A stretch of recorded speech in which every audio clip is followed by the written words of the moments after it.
Assalamualaikum warahmatullahi wabarakatuh. Hari ini kita akan belajar SBDP tentang ragam hias pada kain batik. Pernah melihat kain batik sebelumnya?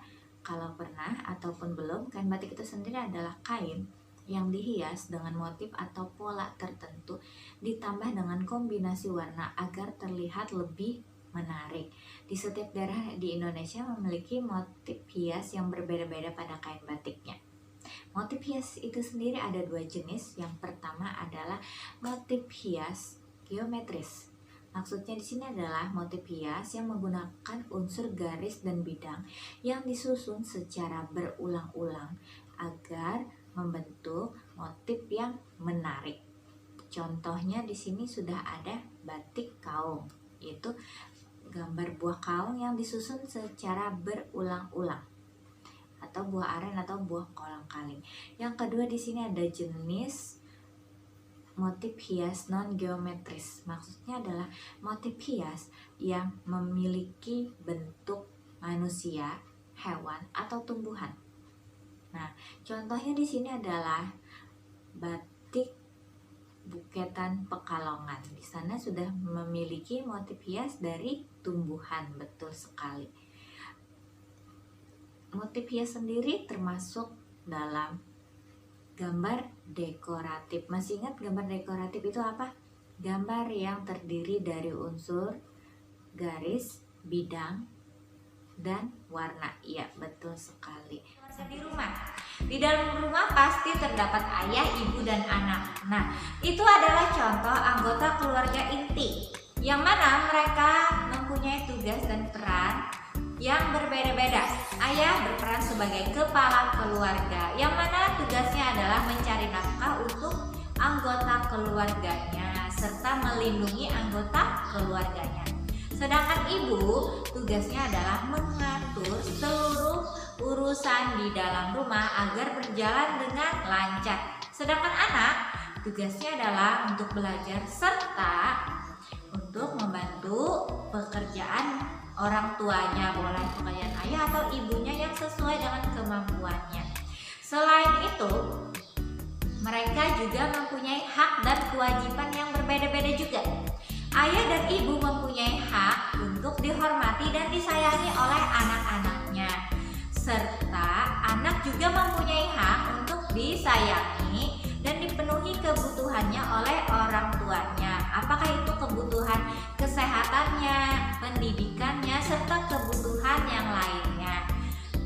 Kemudian kewajiban. Ayah dan ibu memiliki kewajiban untuk mendidik anak-anaknya, serta anak juga mempunyai kewajiban untuk menghormati orang tuanya serta belajar, karena anak itu tugasnya belajar serta membantu orang tuanya.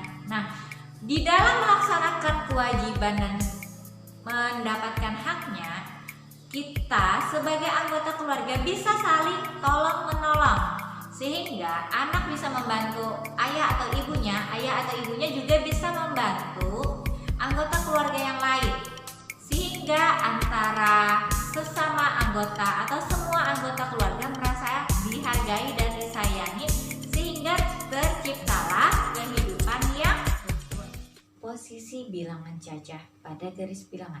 Bilangan cacah itu apa? Bilangan cacah adalah bilangan yang dimulai dengan angka 0. Lalu setelah angka 0 akan menjadi angka 1, angka 2, angka 3 sampai seterusnya secara berurutan, yang mana semakin dia ke sebelah kanannya semakin besar bilangan tersebut. Contoh, apabila kita melakukan operasi penjumlahan menggunakan garis bilangan seperti contoh berikut, 4 ditambah 5, sehingga dari angka 0 kita akan menjalankan tanda panah sebanyak 4 angka dulu, dimulai dengan angka 0 menjadi angka 1, 2, 3, dan 4, berhenti di sana. Lalu ditambahkan dengan 5 angka lagi, jadi kita buat panah yang baru, tapi dengan posisi terakhir yang berada di angka 4, kita buatkan lagi panahnya, 5 angka kita jalankan ke sebelah kanannya lagi menjadi 1, 2, 3, 4, 5, yang mana berhenti di angka 9 pada garis bilangan tersebut. Itu contoh jika kita melakukan operasi penjumlahan menggunakan garis bilangan. Kalau kalian berhitung 4 ditambah 5 otomatis akan mendapatkan angka 9. Tapi kalau kita gunakan garis bilangan seperti ini adalah cara menggunakan garis bilangannya. Nah, wawancara itu apa? Wawancara adalah suatu cara mengumpulkan informasi dengan mengajukan pertanyaan kepada narasumber. Narasumber itu apa? Narasumber adalah orang yang memberikan informasi. Nah, kalau ada orang yang memberikan informasi berarti ada orang yang mencari atau menanyakan informasi. Betul, orang tersebut adalah pewawancara. Jadi pewawancara adalah orang yang memberikan pertanyaan atau mengajukan pertanyaan kepada narasumber, sehingga antara narasumber dan pewawancara terjadi sebuah percakapan yang mana itu adalah disebut dengan wawancara, sehingga diperolehlah sebuah informasi. Tapi sebelum melakukan wawancara perlu kita menyiapkan beberapa hal berikut. Yang pertama, kita perlu menyiapkan tema. Yang kedua, kita perlu menyiapkan daftar pertanyaan. Dan yang terakhir, kita perlu menuliskan hasil laporan wawancara kita. Jadi yang pertama kita perlu menentukan tema. Tema apa yang ingin kita bahas dalam wawancara kita, sehingga pertanyaan kita tidak akan lepas dari hal-hal tersebut. Misalkan kita menentukan temanya adalah cara menanam bunga anggrek di dalam pot, sehingga pertanyaan kita adalah seputar bunga anggrek di dalam pot atau seputar cara menanam bunga anggrek di dalam pot, sehingga pertanyaannya boleh seperti ini menggunakan rumus 5W plus 1H. W-nya itu apa? What, when, where, who, why, dan H yang terakhir adalah how. Lalu itu dalam bahasa Indonesianya adalah apa, what, when, kapan, where, di mana, who, siapa, why, mengapa, dan how, bagaimana. Sampai di sini dulu pembelajaran kita. Sampai bertemu lagi pertemuan